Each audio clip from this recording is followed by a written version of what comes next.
All right, hello, welcome to the Southbound Sports Show. I'm your host, Richie Leahy, here with my co-host, Maddie B. Big announcements across the NFL in terms of quarterbacks. I have a little bit of fantasy advice out there and maybe some long play shots that we can get into. And then we're going to talk about the college football weekend and the playoff expansion. If you want to hear, we have the extended version of the show going for the second week in a row. You can find that on patreon.com/southboundsports or go to southboundsports.com. I'm pretty sure the link is already up there, and we're going to try to build that up. That's where you can also find the live stream of the show. So tell your friends. Thanks for the support, and let's get into it, Matt. I know you guys had a rough game on Friday, so why don't we start with that? Yeah, we played a school that was a class bigger than ours. And they had their quarterback returning, who's a really good player. And he pretty much did everything again to us. You know, last year we kind of joked that he made every tackle, had all the offense, did all the stuff. And what ended up happening this time? Same thing. He was selling concession stand food, selling 50-50s, threw touchdown passes. They whipped us good. You know, I think the I don't know if it's sad, I don't know if it's weird, whatever you want to call it, but as the game was progressing, our starters were still in, and I was worried that if we substituted some of our younger players, the potential of getting injuries. And so they pulled their quarterback like from defense. They didn't remove any other starter. We go right down the field in 3 plays and score. And it was like a psychological thing, like, oh, he's not here anymore. We can play. And then they put a drive for him. Like, we got to overcome those kinds of things. So definitely for a younger team like we have, it was a learning experience, and I think there's a lot of room to grow too. Well, at least you started out. This was your second week, so you're 1-1 right now. Yeah, and you're on a pretty good path to make the playoffs again, which you've made every year you've been coach, right? The COVID year we didn't. Oh yeah, the COVID year was messed up. I that was the one that I wasn't sure about, but no one counts the COVID year. I mean, Jim Harbaugh doesn't even count that, so I don't think that you should either. Strike that from the record books. I think people would pretty much be fine with that, except for whatever teams actually won the championship. That wasn't the year my man Tom Brady won, was it? No, that was after. Actually, now I don't know. Well, let's just strike that from the record. If that was the year he won, then it definitely counts. I don't remember. Like he doesn't have 6 or 7 other ones. No, people shoot him down all the time. That's what annoys me. It kind of brings up like the Serena Williams part, where I don't know if you watched college football over the weekend. And I debated if I should even bring this in because we don't really talk about other sports that much till later in the show. But since I was talking about Tom Brady, I'm watching college football. They interrupted. There was a rain delay. I think it was Thursday. Maybe I'm wrong. Or no, maybe it was Friday. Which night was the Colorado TCU game? I think that was the game I had planned on watching, and then it was delayed, and I ended up falling asleep during it. But Serena Williams was like playing in tennis. All right, one of the greatest players of all time. No disputing that. They're giving her a farewell that she's the greatest of all time, and so I'm like, all right, well, I wonder who else like came close, you know? Because I remember her and her sister coming up could be the 2 greatest players of all time. So I look up, you know, just most titles. She it's not Serena Williams, that's for sure. And then I'm like, oh, well, maybe Grand Slams are different, you know, because they keep hyping it up. Nah, she's not the leader in Grand Slams either. So I was thinking, this is a clear-cut case of her not being the greatest of all time. Because, like, that's what I used to hear from Peyton Manning guys is like, look at the stats, man. Look at the stats. And it's like, all right, well, football is a team sport. It's not like the team rallied around after a big loss. It was like, well, you know what? That was a hell of a game, Peyton. What was that, 368 through the air? Perfect, my man. We know we didn't win, but remember, it's all about stats here. Great game. That's one for the record books. Like, no, that doesn't happen. You have to win the game. You can put up 500 yards of offense. Like I said about, like, I called out Scott Frost's defense every week. It's like he's complaining about the offense. He's giving up 500 yards. What's he talking about? That's how I know he's out of touch and he's going to be fired this year, or Nebraska's going to keep getting their ass kicked because he doesn't know what's wrong when it's clearly the defense. But that's off topic anyway. But tennis, it's pretty clear, cut and dry. If you have Grand Slams and you're going by that, I think the greatest of all time would be that, right? I think that's my annoyance with baseball too. My man Barry Bonds is the greatest power hitter of all time. Fact. Otherwise, someone else would have the most home runs, right? Or like, is Pete Rose still the hit leader? Was it Pete Rose? I don't even know. I should look this up, though, before I start talking. Because you don't know, do you? No idea. I thought it was Pete Rose. Yeah, it is Pete Rose. He's right ahead of Ty Cobb, which is hilarious to me that Major League Baseball like tries to ignore him. And they're like, you know, look at Pujols. He's up there. He's like number 9 in all hits now. And he's like catching up to A-Rod, number 4 in home runs. And they're like trying to hype him up. And it's like they're doing everything they can to not mention Barry Bonds. It's like, well, we're going to focus on him passing A-Rod and the Babe. And even growing up, I heard a lot about Babe Ruth. You never really heard much about Hank Aaron, the guy who hit the most home runs. And so I looked at it and I thought, well, if they want to put it in that the Babe's the greatest player because he was a pitcher and a hitter, great. But you can't say he's the best hitter when he doesn't have the most hits, and he's not the best home run hitter because he's number 2. You can't say different eras if they're playing the same amount of games. I could see if they shorten the season, but that's my thing with Serena. And I guess ESPN mentioned the girl, I don't remember her name, Court or something like that had the number 1. And she said that, like, yeah, people didn't like her. And then she actually just called out Serena and said, after I had a kid, I still won Grand Slams. Serena didn't. And she said that she retired way earlier than Serena, so she probably would have even more titles. And I thought, damn, like, what a savage takedown. Because that's like Tom Brady, if he would just, like, you know how he always has like those memes of him like taking his rings off and counting them? It's like that's all he has to do. Like, that's why basketball always intrigues me, because they try to shove like LeBron James down your throat, or even Michael Jordan. And then my man Bill Russell just died, right? He has like 10 or 11 rings, or however many he has. Like, we talked about it in the Celtics run this year. It's like, let's see what he actually has, but like he won like 10 in a row or something like that. And it's like, all right, well, maybe that would be one where it's an era if he's just bigger than everybody. I don't know. He's 6'10" playing in the 1960s, so maybe that had something to do with it. He's an 11-time champion. He was most valuable player 5 times, so it's not like they're ignoring him and he's a 12-time All-Star. I think he would have a say about it. That's all I'm saying. Yeah. I just don't get it how some sports, like, they ignore the history. Some of them, like basketball ignores, like, Bill Russell, and they jump right to Michael Jordan and LeBron for whatever reason. And they've been kind of skipping Kobe now. But before LeBron, it was pretty much they talked about Kobe and Michael Jordan.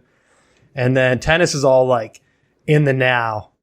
Like, oh yeah, these guys that are playing now, like Nadal, like easily the best. I looked up him, and he might be the title leader soon. I can't remember, but he just lost 2. And I thought, well, maybe if he becomes a title leader, then yeah, call him the greatest. I don't care. But I just think it's weird to be like, hey, I'm the greatest, or that person's the greatest. And then when you look at the numbers, like, what are they going to do? Highlight her name? Put asterisks beside it? You would think she would be the leader in something. Like, wasn't Peyton Manning the leader in, like, passing in a bunch of other stats when he retired? And now Tom Brady pretty much passed him in everything, I believe. So that's why no one mentions that anymore. But that was a real debate like 5 years ago. Like, Tom Brady's no Peyton Manning. He just got lucky with Bill Belichick. Nah, he went to the Bucs and won one, and they're like, oh, that's over. But I guarantee the next guy that comes up, that's like, baseball's like what, they have a Haunty, or whatever, however you say his name. He's pitching and hitting. Yeah. And I'm like, all right, well, if you're going to compare him and Babe Ruth as like the greatest two because they've done both, I understand it. But don't ignore my man Pete Rose and Barry Bonds, 2 of my favorite guys. I think it's funny that they ignore, they'll try to push those 2 out, or even Ty Cobb, like, because of his like gambling stuff. But like, how do you ignore like the top players in your league and then be like, we're just not going to celebrate them, even though there's all these other people who clearly have violated like the performance enhancing drugs, and we'll let them in. Yeah, that's why it's crazy to me, because like even baseball, it's like littered with people that are half in, half out, and then like some of this has like asterisks beside it. Oh, that's Hall of Fame. So like Pete Rose isn't in the Hall of Fame, and so like a bunch of them aren't in yet. Like Pujols will most likely be in, but like Alex Rodriguez isn't in. He's on every list pretty much. So like, do you just ignore everyone else? Put them in? It just doesn't make sense to me. And then some sports, it's like, no, we're just going to declare you the greatest. And then like, I feel like they might put like in very fine print, like Serena Williams, the greatest American tennis player or something. But the ESPN thing was like the greatest male or female tennis player of all time. And I was like, she doesn't even have the most titles though. So maybe the greatest you've ever seen, because I think some of the ladies played in like the 70s or 80s or whatever, but you can't just make statements and then be like, hey, you know what? This is the heaviest weight ever. And you're curling 10-pound dumbbells, Matt. But if you don't have anything else to compare it to, then maybe it is the most. Well, here we go.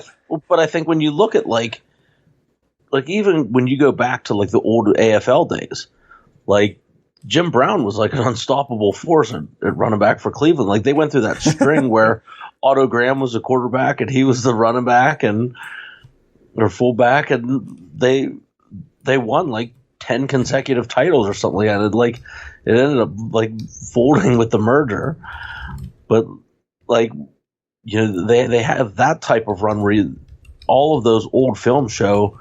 He was like running over guys, running through guys, running past guys. He was doing everything.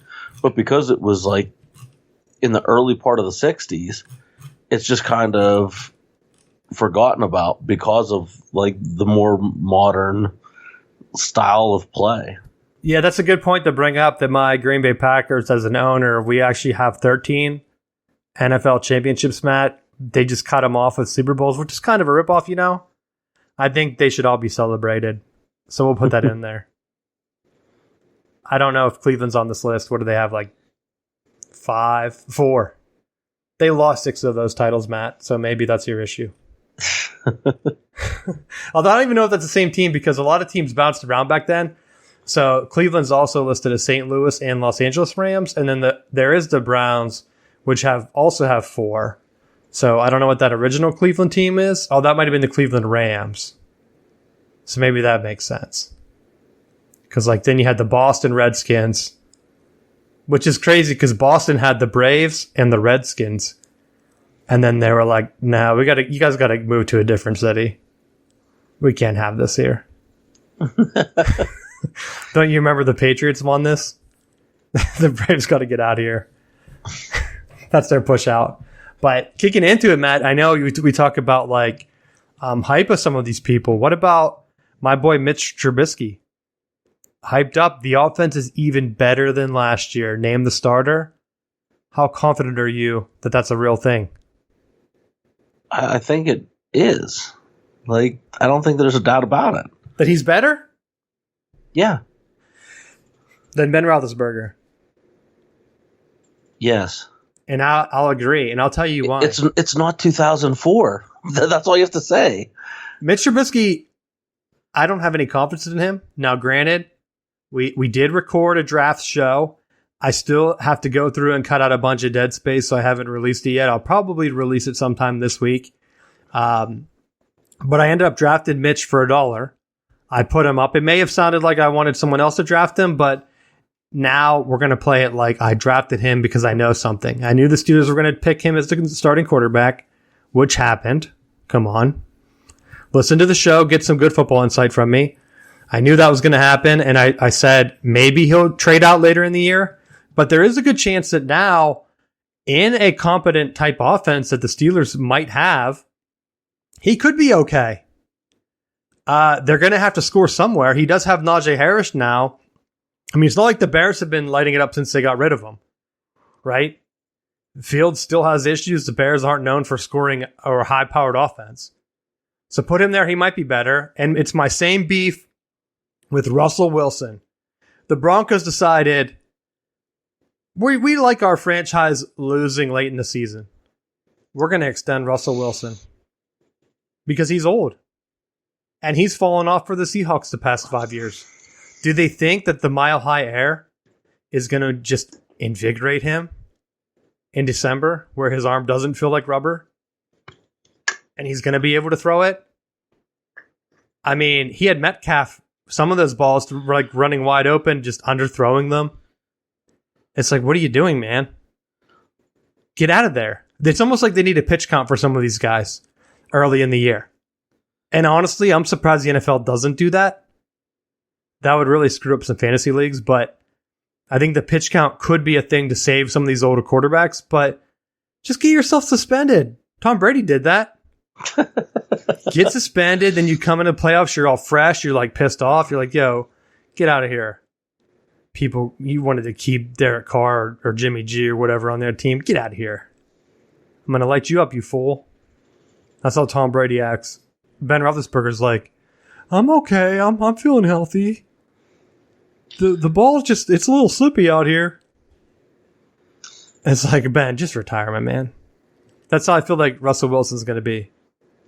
That's all I'm doing. I'm putting it down right now. He is going to be falling apart late in the season. And the Broncos signed a long-term deal for that. What do you think? Guaranteed money. Yeah, they like it. I told you. And they just want more consistency because then they can sell it to their season ticket holders. It's like the Bob Nutting deal. If I was what can Russell I do Wilson, to almost make the wild card? I would just retire. Like, what is it? Like over $100 million guaranteed. He signs that extension, then just be like, "Yeah, I'm good. I'm done. Thanks." Doesn't he have to play a couple games though? I don't know, but I thought that would be great. Just sign the deal and then be like, "Yeah, I'm out of here. Just give me my money, thanks." Well, to be honest, like let's say he only has to play. I think there's like deadlines he has to play and be on the active roster past like a certain point. Which, honestly, if it's him, it's probably going to be like week 1 or something. But if he splits his finger open again, I could see that being like, I'm done. Like last year, he hit on a helmet or whatever. I can't remember exactly what happened. I watched the game. I just can't remember. And they were like, he might come back. And I'm like, it looked like there was a lot of blood. So he like fractured his bone or something. And it looked like really jacked up. So I'm like, he's a quarterback. He's not like a lineman where when he retires, his hand can look like a mitt, like Johnny Tremaine or something. And you're like, all right, cool. It's like, no, he needs to be able to catch the ball, my man. He's not coming back in this game. And then they were like, well, he might be out for 6 weeks now. Holy cow.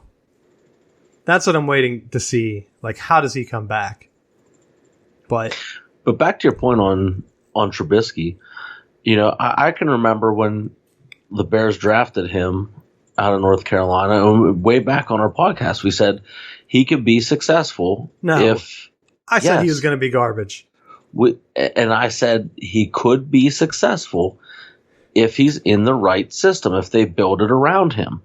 Fast forward to the Steelers team, what are they going to do? They're going to throw bubble screens.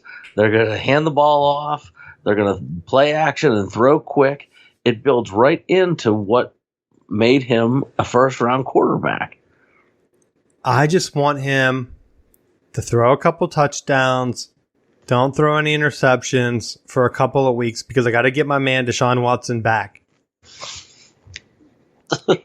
What are you laughing at?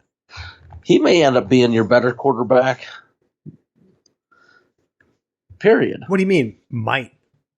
That's my long play, my man. I get guys. We can even get into fantasy football type talk. I get Chris Olave. That was one of my guys I wanted to get because he looked solid for the Saints. Yeah, you stole him from underneath me. Well, he was kind of cheap, and I didn't have that much money, so you probably could have stolen from me if you wanted him. No, I could not have. You're out of money, too. I know, I'm like, please don't get him. And then, since we recorded it live, people are listening to my bids, and I'm pretty sure driving up my prices, but whatever. I still think I made out, even though ESPN doesn't think I did because of my quarterback situation with Trubisky. They're like, this guy deserves a low rank going into the year because what an idiot. But I got a bunch of receivers that I can plug in and out for flex that I don't think a lot of teams have. Because what I've found in the past is you go big, Like I already got Derrick Henry, then I got Eckler, and then what was the other running back that I got? I pulled out. Let's just bring it up and see. Oh, this is going back in time. I think I had Trubisky before, but looking back through the league history, I didn't really see which year I had him. So I'm going to have to do a double check, and maybe I'll check back in that week because I think I used him for a couple plug and play weeks where he was getting like 16 points a week. Nothing like to shake your head at. But I also got Devonta Smith. And so like him and Olave, right now Olave is like on my bench, but I think in long-term play, that's going to be it. I also trusted, was it Draft Pros? Or one of the draft teams, they have the Buccaneers as the number one defense, which I figured no one else is going to pick them because, like, why would they? So I put them up for bid early, and I got them for $1. And I just waited. I'm like, is anyone going to bid against me? Because, like, if I would have put the Bills up, they would have went for, like, $10, and I would have looked like an idiot. But by sneaking in the Buccaneers, I think it got a sneaky good defense. And that's trusting a couple different things instead of just relying on ESPN's rankings. So we'll see. The other defense that went high were like the Steelers. And so I was laughing during that entire thing. Like, you guys let me have the Bucs, but you're going to draft up the Steelers defense? But I think, like, with how well Watt has been playing with his sacks, like that, I think that factors into it that you're going to get more sacks and interceptions and stuff like that from Pittsburgh. I don't know. I think the Steelers still have some issues on that side of the ball. And if Trubisky ends up being a bust, do you really think the defense isn't going to be fresh all game? Fair enough. We've seen it in the past where, like, when Mason Rudolph's in there and he's injured anyway, TJ Watt. I don't know if he came back. He said he's okay, but it was a controversial block, you know. But then the Steelers put out, I think I skipped over this part. The Steelers put out their depth chart and has Mason Rudolph number 2. It's very clear, and I think that I'm not going to be a conspiracy theorist here. I think they're trying to move Mason Rudolph. I think like the Seahawks or some other teams out there that have like nowhere to go for quarterback might be interested in him. Like they're going with Geno Smith. Like, are you serious? You might as well take a flyer on Mason Rudolph and see what can happen with your offense, right? You can probably get him for pretty cheap. So the Steelers conveniently put him at number 2 on the depth chart. And then they're like, nah, psych. We were supposed to put Pickett there. And so I wonder if that's not going to happen now. And they're just going to kind of let Rudolph go or keep all 3. I don't know what they're going to do. Pickett to me looked better. He's also a rookie. And I said early in the year, you don't play a rookie right away. I don't know off the top of my head, anytime a rookie coming in and playing right away was a good deal.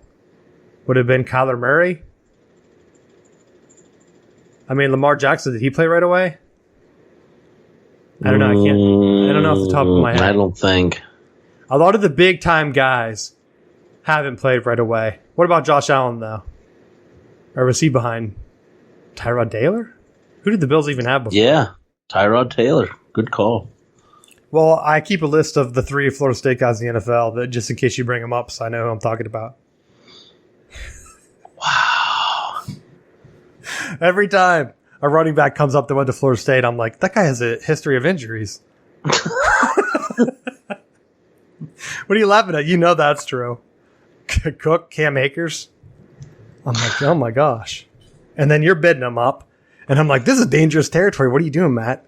Don't you know this guy could be injured as much as Christian McCaffrey? Which I almost ended up with McCaffrey. See, that's in our league, though, they're a bunch of assholes that they won't just let me take my Florida State guys for cheap, knowing that they're going to be injured. I would let you do that. McCaffrey was going for like $40, and I thought, oh, hell no. So I'm like, I type in $50-something, and I'm like, I'm going to press OK, and I'm probably going to regret it. And then I'm sitting there, and I watched the clock go down, and I'm like, good Lord, what did I do? Am I going to get McCaffrey for like $50? This is going to be a disaster unless he stays healthy. And then I think he went for like 55 or something, maybe. And I thought that could be a hell of a deal. Now the guy that got him has like a he has an advantage week 1. They have McCaffrey picked as like getting 20-something points in their projection. And I'm like, he might do that. This guy might win because of McCaffrey, and he got him fairly cheap. I mean, Kamara went for like 73 or something in the league. And someone kept him. So that was already a hit. I'm like, man, the running backs kind of went cheaper this year. I kept Derrick Henry for like 60-something. And I thought maybe he would have went a little bit lower, but I don't know. That's too much of a risk. Because I didn't want him to get bid up, too, because people know that he's crazy in the league. And his injury should be fully healed, so hopefully he stayed healthy and down on weight and stuff and just ready to tear people up. I told you he was breaking face masks in practice, so you know he has to be tough there, right? Well, it is practice, though, so Aaron Donald was hitting people with helmets and... Yeah, and he said it was just practice. Not a big deal. What do you think about that? I don't even know if we brought that up. I think I forgot about that, or it happened this past week. We really just kind of skipped over because I think we were waiting to see if anything was actually going to come out. I mean, they were having a joint practice with the Bengals, and he started just pulling 2 helmets and smashing people with them. And I thought it was funny where like the national media was like, oh, it was like he was playing whack-a-mole. It was just hitting people. And the NFL was just like, it was a practice. We'll let the Rams figure it out if they're going to discipline. Like they didn't step. I was surprised that they didn't step in. They're usually the real quick to pull the moral police card and handle stuff like that. That's my thought too. But he was like thinking about retiring. So then I thought, does the NFL really want to push someone out of the league over practice? I don't know. To me, it's like, keep things consistent. I understand the NFLPA is going to push back, and they just added the extra games, so it makes it tough. It also makes it tough to be a commissioner. Like, it's annoying for fantasy football because I like to try to make everything even because there's so much luck in fantasy football that, like, I wish I could control, like, hey, we have 14 teams or whatever. It would be nice if everybody played each other one time, do like a 13-week, and then the NFL throws a wrench in my plans, and they're like, hey, good mate, you know what's going to happen? We're going to have bye week 14. And then I'm like, you guys, what the hell are you guys talking about? Why are bye weeks week 5 to 14? Like, make them later in the year. Like, make them start early. Why do you have so many teams on week 14? It doesn't make sense to me. It's like they want people. Like, I would honestly just check out because do people need to be playing fantasy football for like 17 weeks or 18 weeks, however many weeks are in the season now? It's like, nah. No one really wants to be talking about it over the holidays. No, I like it ending around Christmas because then you can talk shit a little bit, but it's over. Like, do you really need to be sitting with your family visiting and sweating because, like, is Derrick Henry going to play, my man?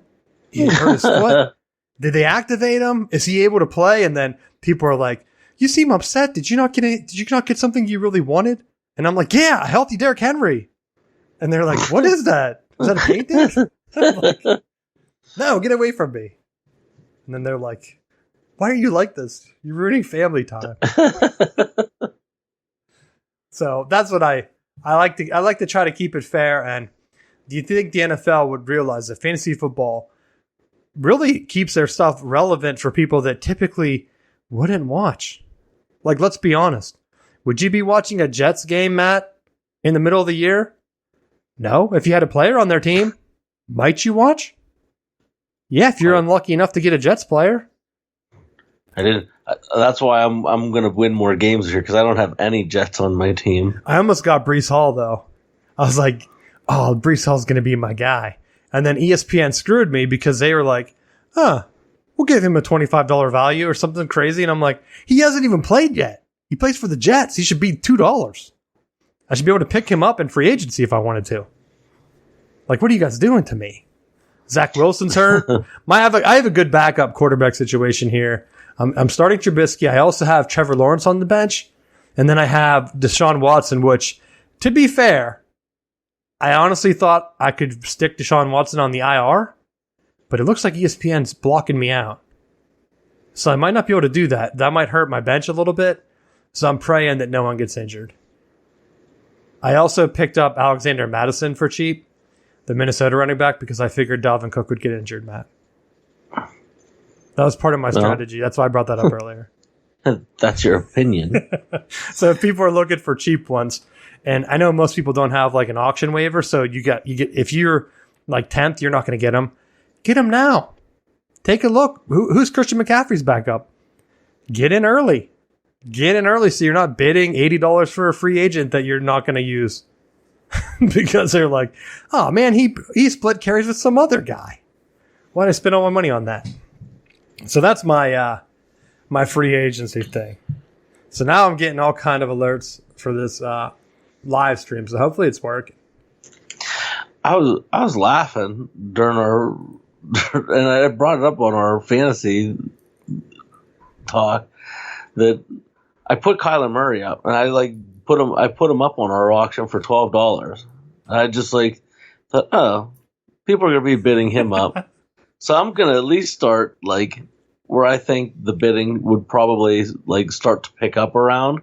Let's just skip the tap dance and just get right into it. And then I'm waiting. I'm like, well, what are we doing? And then I was had buyer's remorse. Nobody bid on him. I got him for $12. I'm like, is he under suspension? Did he get fired? What happened to him? He just signed that mega contract where he has to watch so much film per week. Well, that's what happened to me with my first two receivers. I got Christian Kirk and Chris Godwin. I know Godwin was injured, but he was sitting there like a $9 bid or something. I was like, oh, hell no. Christian Kirk just got signed that mega million deal. He's going to be the guy in Jacksonville.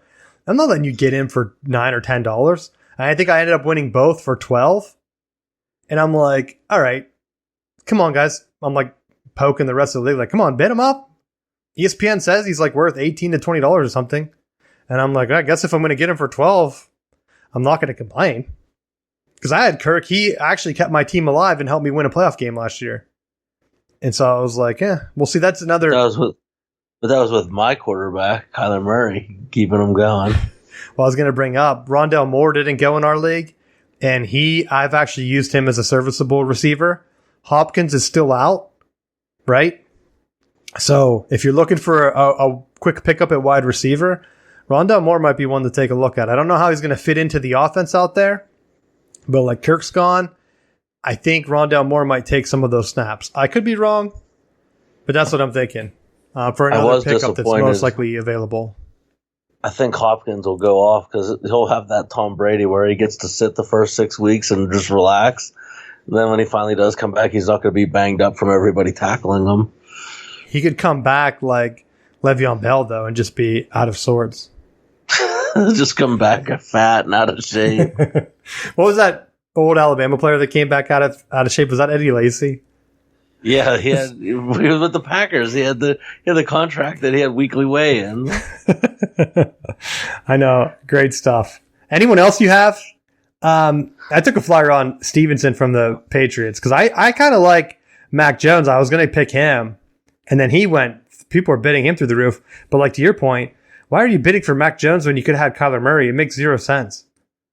It's almost like people are too early and not bidding a QB this early instead of looking at the values. It's kind of like my Bucks defense. It's you can have the Bucks for $1. I'm going to bid up whatever. What was another defense? It's like the Chargers or someone that went higher. I'm like, what are you guys doing? The Bucks defense has been pretty solid and is projected to be one of the highest scoring. But, well, that was I got Michael Thomas for $19, and I know he's had his injuries in the past, but if he actually does play, he's going to get the touches.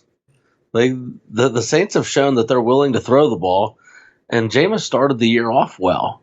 It wasn't like he came in really good shape and was playing well, and then just unfortunately blew his knee out. That's why I went with Olave. I took another flyer instead of getting Thomas because he's coming off what was he, injured or suspended? He was out for like a year. Yeah, he had the ACL. So I went with the younger guy that looked pretty solid because his route running is so smooth, and that's what everyone kept saying, like in college, like, oh, he's the best route runner at Ohio State, and then Ohio State's offense is kind of like, I mean, I watch him against Notre Dame in Ohio State ever, and I thought that's like a really ballsy thing to say. Well, you won't be saying that if he leads wide receivers, and I got him for like $10, Matt, and win the league with him. The only thing that would make me happier is for us to have a rematch in the Super Bowl, and this time I have the quarterback, and I get my redemption. Who did I have that year? Tom Brady? You had Matt Ryan. Oh, Matt Ryan. Because you neutralized Julio Jones. Oh, yeah, because you have Jameis. I know what you mean now. Well, we'll put it on the podcast right now. You might have to remind me. If I win the league and with Chris Olave starting in my lineup, I'll get a Chris Olave jersey. The only Buckeye jersey I'll ever get is if they help me win my fantasy football league. Write that down, Matt. I'm not writing it down. I don't even know what timestamp I'm at. I have too many things going at one time. Chris Olave. Just because I know people hate him because they compare him to like old Ohio State guys like Ted Ginn or like David Boston or even like other guys are like, Joey Galloway would be better than him. I'm like, yeah, we'll see. It's worth a $10 gamble, right? I think I got Devontae Smith for like the same. Oh, and for the same amount, I got Hunter Renfrow too. It's like he looks like a non-athlete. He looks like he'd be a bench player in a charity softball team. Did you see the commercial last night? He's in it. He's in the Clemson generic school commercial where they like show the campus and it has like pictures of students, and it's like you can be like this guy, and it was like I'm like, oh my god, that's Hunter Renfrow. I'm like, people won't know who that is. They should put a picture of him like with a Raiders helmet on beside. I just think he's just some random biologist. Yeah, that's kind of what it should be. I'm like, what the heck? But anything else you have for fantasy? This year, I always feel like at certain points I forget about people, and with not drafting with the regular people that I draft with, I found that I was able to make, I guess, more. I was making better auction bids instead of just going with my gut and just overbidding on someone, and then towards the end of the draft being in those binds where you're like, I need 2 wide receivers yet, and there's nobody that I can actually get because everyone else has more money than me. Like I felt like some of those, like the Renfrow and Thomas, like I felt like those could be solid playmakers for me. The kind of balanced out like consistently across the board. I wasn't spending like $50 on one guy. And I almost bid against you on those, but like Thomas' injury, and I really wanted Olave, and then with Renfrow, I wasn't sure how Adams coming in is going to eat into his numbers. So I was like, I mean, I've seen him do a lot of the same stuff with the Packers that what they kind of do with Renfrow, and then I'm like, do they do that? Because like, are they going to kind of be in the same type of role? Because they also have Waller that takes a good bit of like downfield shots too. So now is he going to become more of the Renfrow check down, and they're going to let Adams stretch the defense? Because you don't pay that much for Adams and then not use him to stretch the defense and go back to using Waller, right? Because another, what's the point? But I don't know. I want to see more of that offense before I could take a gamble. That's my only worry with like players changing teams. I don't know how it's going to mix up, but that's just how I need to wait and see.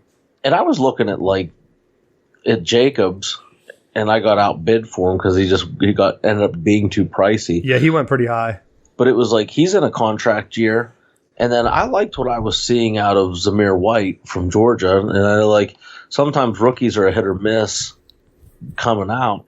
But it was like if they end up looking to, like, Jacobs has had trouble staying healthy, that if you have White, maybe that becomes a player for you down the stretch.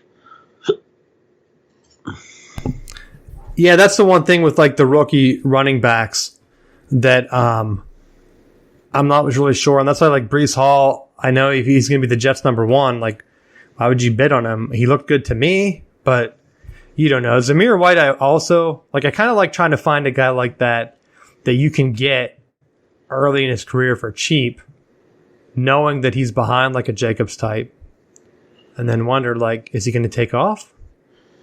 I don't know. I almost looked, because, like, what I've seen from, like, Michigan's running back, Hassan Haskins, I'm going to look it up, see if I think he's with Tennessee still. And it's like, he was used pretty heavily to, like, handcuff Derrick Henry. And I wonder, like, is he going to be there? He's still working behind, like, Hilliard. And he's going to be the primary backup. But, like, Haskins is there. He's a rookie. That might be a guy that you could be a long-term running back, just because of comparing Michigan's offense. And I know it's only been one game, but, like, to last year, he had a lot of yards after contact. If you watch the Ohio State game, he also has the speed to outrun a bunch of Ohio State guys, which you know are loaded with draft picks. So watch the Ohio State game and watch Hassan Haskins score 5 touchdowns, and then tell me that he doesn't have a chance, at least, of being a solid guy if Henry gets injured again. I mean, last year we saw whenever he went down, they went by running back by committee. Would another rookie take a chance to step up? I don't know.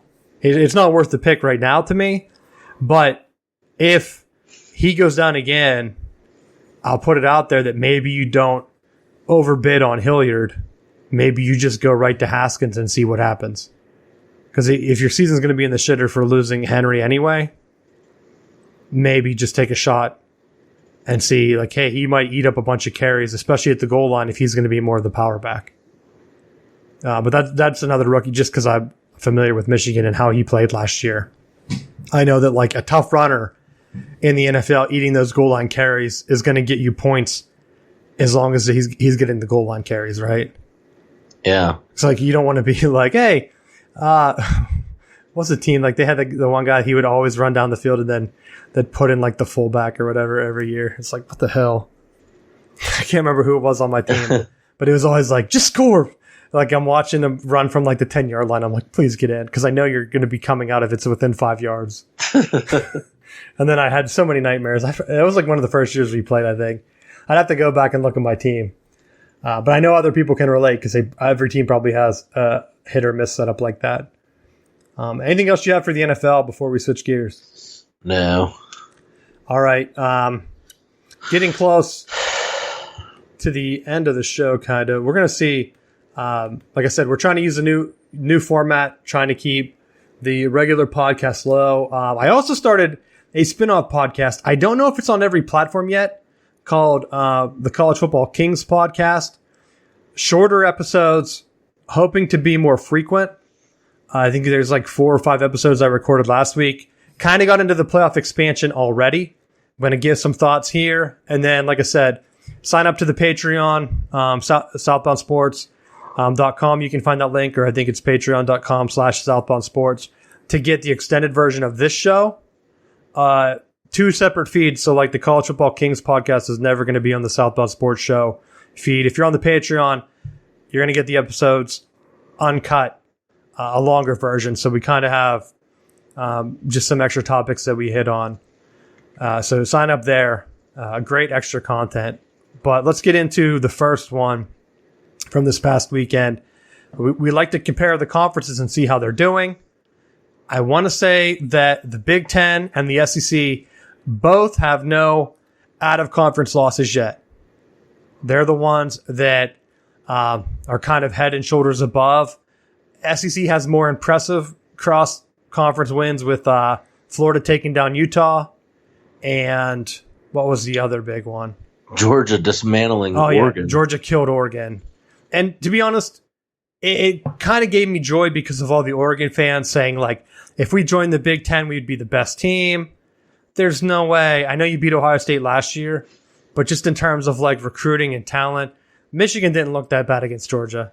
I know Georgia's head and shoulders above everyone, so if they catch you on a bad day, but, like, scoring on your first 7 touchdowns and just being there, not being able to move the ball or do anything, embarrassing.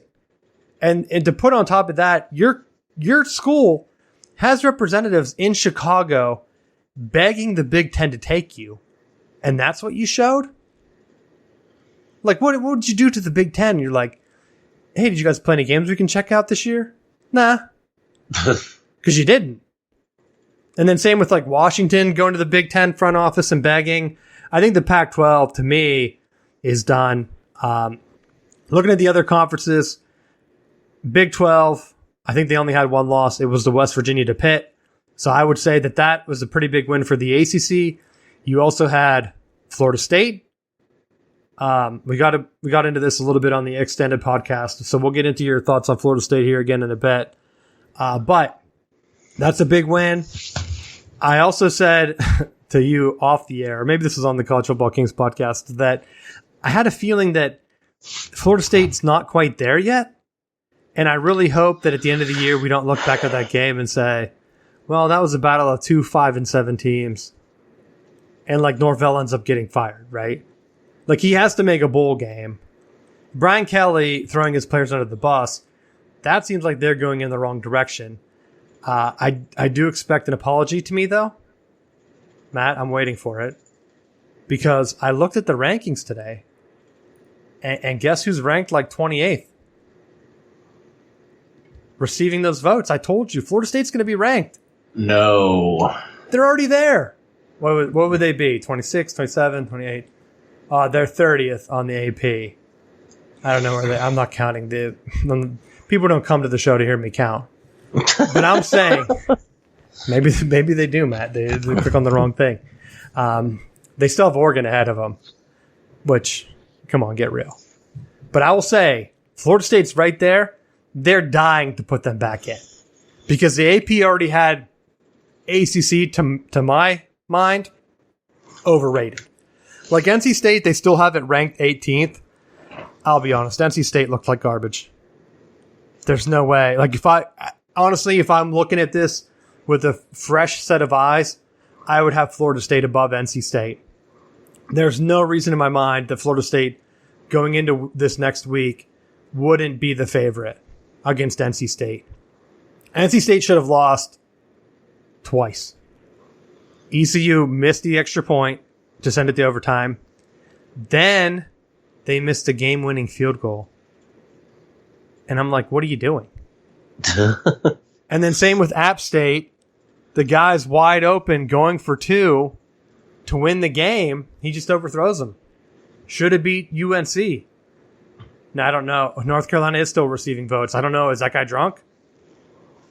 Because I don't see how North Carolina can be receiving votes, but like, who else are you putting on there? Like, why would you even consider them saying, like, I watched that game. They gave up 60-something yards. Like, Chiswick coins were being handed out, and they are going crazy for that defense. Like, no, that didn't happen. That did not happen. That team looked like hot garbage. The other thing that blows my mind, and since we're on ACC, people are still predicting Miami in the playoffs, Matt. So I'm going to let you start there. To me, that's crazy. Why do you think that's crazy? Because they haven't done anything recently other than talk about being back and then getting killed. Like, you're saying about the media wanting desperately for Florida State to be back. I don't know that that's true. I think they're very content to watch them getting their butts kicked. I think the team that they want, and it's always been the team that everyone's loved to hate, is Miami. They want them to be back, so they're on the same level as Texas, where they want them just to be good enough to get killed. just set them up for the heartbreak. Like everyone's, oh, Texas is back, and then they lose by like 70 to someone, so to Kansas or something. Like it's the same deal with Miami. Like we're back until we get slaughtered by Syracuse for no reason. Now you know it's going to be Pitt on Thanksgiving weekend. But like it used to be, it's Pitt. But like Pitt should win. Pitt won the conference last year. Pitt. Let's be honest. Pitt had a good chance to lose that game too. I thought West Virginia's quarterback completed that pass. They went to review, And I thought they're going to go to overtime too. Same with like Penn State had issues opening weekend. And they're receiving votes ahead of Florida State. And I'm like, I don't know. I'm not really sold on Florida or Penn State or Pitt. I know West Virginia, it's a rivalry game for them. And I'm not sold on them. Like, I don't think their coach is like there. People complain that he didn't go for it on fourth down or whatever. But like, to me, those two teams, Pitt has an easy schedule. Their main opponents, like Tennessee's going to be a big test for them. If they beat Tennessee, Matt, the only other ranked team Pitt plays is Miami. They have a Michigan-type schedule here going on. Except Michigan has more ranked teams. People make fun of Michigan's record or schedule. They're like, Michigan schedule. Yeah, what a joke. And it's like, well, it's not going to be funny whenever they're playing like a ranked Iowa or Penn State or Michigan State and then Ohio State. Even though Iowa might not be ranked because who knows what the hell they're doing. Going back in time to win 7-3 with 2 safeties. I was like, I texted you and I said, it's 5-3 in the fourth. Like, that's not even a typo. Yeah. And I'm watching the game and they got another safety and I thought, damn it. People are going to think that that's a touchdown and a field goal. Like they hit an early touchdown and just kind of sat on the ball. But that's not what happened. They barely won that game. But that's what I'm seeing. Like, Pitt, is there going to be another ranked team on their schedule? Maybe not. But we'll see. At the time they're playing, Tennessee's ranked right now. And we can always go back and look and say, like, oh, yeah, those teams are going to be tougher. I can't fault Pitt for scheduling West Virginia and Tennessee. I think most ACC schools that only play an 8-game schedule should try to get 2 Power 5 opponents because then you get to 10. I also think like Michigan should have tried to get 1 Power 5 opponent. It doesn't even have to be anyone like Tennessee's level, which isn't even good. Like, get Vanderbilt. Blow them out. Then you get the SEC hype and all of those accolades for beating up an SEC school. People don't care which one it is. But that's my thing. Looking at the ACC, a lot of teams look bad. Virginia Tech loses to Old Dominion. Why? What are you doing? Do you not know that the Big Ten and the SEC are looking at trying to get into the state of Virginia? And Virginia Tech and Virginia are like, nah, dog, don't take us. Nah, just leave us behind. Same with like North Carolina and Duke. They're like, you know what, guys? You'd be better off without us. Maybe we can join the Big East and have an ACC Big East just basketball conference. And then our football schools will just like, be cannon fodder on the weekends in the fall. Because that's kind of where I feel like they're going. They'll like join up with UConn and say, we know we didn't let you in the ACC, but it's time, old buddy. Let's get this old basketball, crappy football conference going. And then Miami and Florida State just get out of there. Because Miami's there. I want Miami and Florida State to do well. Because I think if they do well, they have a much better chance of jumping to the Big Ten. And I'll tell you why. I don't think the SEC wants more competition in the South. They might be interested whenever they look and see, oh, Miami, what are they, 6 or 7 wins again? Florida State not even making a bowl. Perfect. People are still hyped for them. Look at that Florida State LSU game. But if Florida State is in the top 10, the SEC doesn't want that smoke. They don't want that. The Big Ten, on the other hand, they're looking at their Eastern Division and they're saying, we can't just pair North Carolina and Duke with Rutgers and Maryland and make a division because that's embarrassing. Right? Because if they add those 2 schools, the division would be Penn State, Maryland, Rutgers, Virginia, North Carolina, and Duke or some mix like that. How weak would that division be? It would be bad. If they're somehow able to put, and to me, I would like to see Notre Dame kind of in a division like that, where you have Penn State, Notre Dame, Miami, Florida State is the two Southern schools, because that way Miami has a travel partner and a rival, right? So they're not like coming into the Big Ten.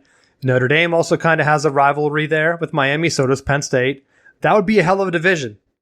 You'd have 4 teams that can kind of compete for it. Then in the other division, you're able to keep Michigan, Michigan State, Ohio State together.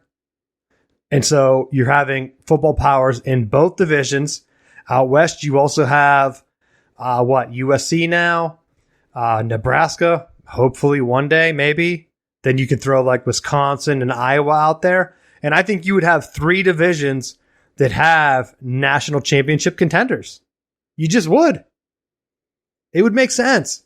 But you don't put Penn State in a division like the one I mentioned earlier and then expect that division to not just get destroyed by whatever team it plays in the championship game, right? Or like they just never get invited. And it's like the winner of Michigan State, Michigan, and Ohio State versus USC or Wisconsin or Iowa. And they're like, if Penn State would be good one year, maybe they'll get in. It's like, yeah, but we keep losing all our crossover games because we have Rutgers and Maryland in our division with Duke and North Carolina. This is embarrassing. I honestly think that the divisions I described with Miami and Florida State would put the Big Ten above the SEC. I could be wrong. People would debate me on that. But I'm still not sold on like the Mississippi schools haven't won anything. What are they bringing to the SEC that would make them more of a competent football league? Like people are hyping up Arkansas. When's the last time Arkansas has won anything? 1960? You bring in Miami and Florida State to the Big Ten. Those are prime time. Like they were big in the 90s, in the early 2000s. That wasn't Arkansas or Ole Miss or Kentucky or these other SEC schools that they're hyping up.